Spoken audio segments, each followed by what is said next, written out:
Praise the lord. యేసుక్రీస్తు వారు సిలువలో పలికిన 7 మాటలు. తండ్రి, వీరేమి చేయుచున్నారో వీరెరుగురు గనుక వీరిని క్షమించుమని చెప్పెను. లూకా సువార్త 23వ అధ్యాయము 34వ వచనం.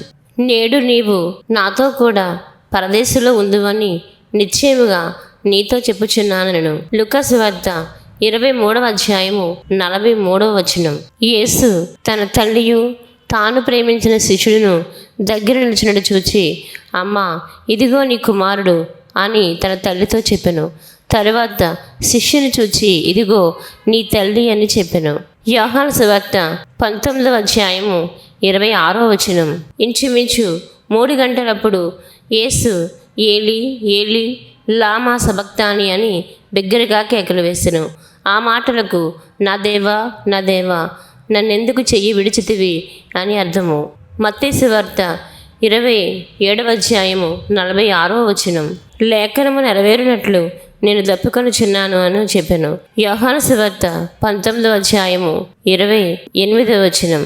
యేసు ఆ చెరకను పుచ్చుకొని సమాప్తమైనదని చెప్పాను. యోహాను సువార్త 19వ అధ్యాయము 30వ వచనం. యేసు గొప్ప శబ్దముతో కేక వేసి, తండ్రి, నీ చేతికి నా ఆత్మను అప్పగించుకొనుచున్నానను ఆయన ఇలాగ చెప్పి తన ప్రాణమును విడిచెను.